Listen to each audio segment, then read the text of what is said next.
Terrorists hijacked the plane, but they didn't know a tomb guard was on board. The sun was just beginning to rise over Washington, D.C. when passengers boarded Flight 227 bound for Frankfurt. It was an ordinary Monday morning, families traveling for vacations, business executives buried in their laptops, and students clutching backpacks. Among them sat Sergeant Michael Hayes, a quiet man in his 30s dressed in a plain jacket and jeans. To most, he looked like just another passenger. But what no one knew was that Hayes was a sentinel of the tomb of the unknown soldier, one of America's most disciplined and elite guards. The Sentinels lived by an unbreakable creed of vigilance, precision, and loyalty. For Hayes, discipline wasn't just his duty, it was who he was.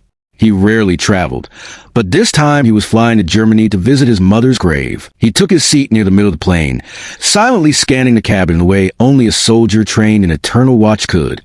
2 hours into the flight, everything changed.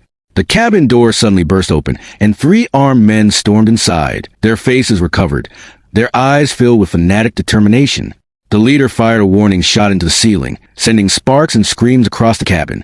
"Nobody move," he roared, his accent thick and harsh. "This plane is ours now." Panic spread instantly.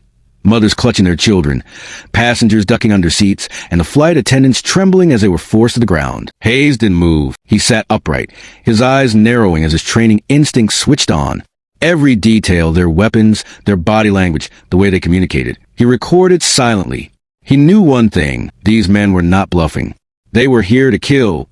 The terrorists forced the pilots at gunpoint to change course toward the Middle East. One of them patrolled the aisles, waving his rifle and threatening anyone who looked at him. Hayes kept his breathing calm, his heart steady. Years of guarding the tomb had taught him to remain motionless in the face of storms, rain, snow, or danger. Today, that discipline would be tested in the skies. One of the hijackers dragged a terrified woman from her seat, pressing a knife to her throat. "You Americans will know fear today," he snarled. The passengers froze, powerless, but Hayes's mind was already racing. He counted 3 men, 3 weapons, and at least 2 homemade explosive belts strapped beneath their jackets. Any wrong move could end in disaster. Yet Hayes also knew something the hijackers didn't. He had trained his entire life to stand watch against enemies, to protect at any cost, and to act when others could not. The oath of a tomb guard is simple: never falter, never fail. That oath didn't end at Arlington Cemetery. It lived in him wherever he went. As the flight dragged on, the hijackers began separating passengers, searching for anyone with military backgrounds. Hayes stayed quiet, blending in. But fate turned when the leader shouted, "You! Stand up!" pointing directly at him. Slowly, Hayes rose, his posture calm, his gaze steady. "What do you do?" the man demanded. Hayes paused, choosing his words carefully. "I'm just a guard," he said evenly. The leader sneered. "A guard? Of what?" Hayes looked him straight in the eye. "Of honor." The hijacker laughed mockingly and shoved him back down, thinking nothing of it. But a few rows back, a frightened passenger whispered to another, "That man, he's one of the tomb guards." Word began to spread quietly. Hope flickered. Hours passed. Tension suffocated the air. The hijackers were growing restless, arguing among themselves. One wanted to land in Syria. Another insisted on crashing the plane into a U.S. embassy in Europe. Their lack of unity was an opening Hayes recognized immediately. When one hijacker moved down the aisle to check on the hostages, Hayes seized a chance. With lightning precision, he stood and lunged, disarming the man in a single motion. The plane erupted in chaos. Screams, shouts, the crack of a gun going off. Hayes forced the weapon down, twisting the attacker's arm until it snapped. The leader spun around, firing wildly. A bullet grazed Hayes' shoulder, but he didn't stop. Adrenaline surged as he tackled the second hijacker, slamming him against the seats.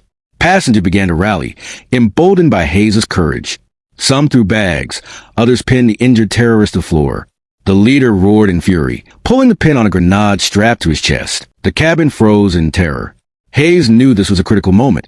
Either act now or hundreds would die. With a soldier's instinct, he lunged, driving his body into the man and forcing the grenade back against the vest. Using his weight, he pinned the leader down, locking his arms. The 2 men struggled, their faces inches apart.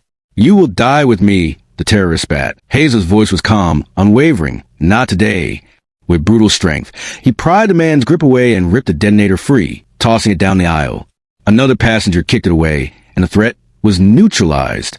The leader screamed in rage, but Hayes silenced him with a crushing blow that left him unconscious. Breathing hard, blood seeping from his shoulder, Hayes stood tall in the aisle. The cabin was silent, every eye fixed on him. Slowly, the reality sank in. The terrorists were defeated. The passengers were alive. When the pilots regained control and announced they were turning back toward Europe, the cabin erupted in cheers and sobs of relief. Strangers hugged each other. Mothers wept into their children's hair. Flight attendants rushed to thank Hayes, tears streaming down their faces. But Hayes didn't celebrate.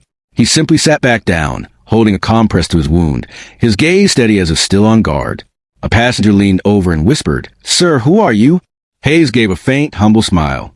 "I am a guard of the tomb of the unknown soldier. My duty is to stand watch, always." When the plane finally landed under heavy security escort, news of the event spread like wildfire. Reporters hailed him as a hero. Passengers called him their savior. But Hayes refused the spotlight. For him, it wasn't about glory. It was about duty, about honoring the creed he lived by.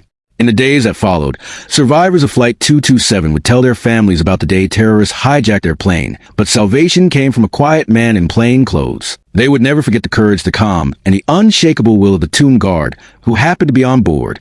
And Hayes? He returned to Arlington, back to the silent marble and eternal flame, resuming his post in the relentless sun and rain.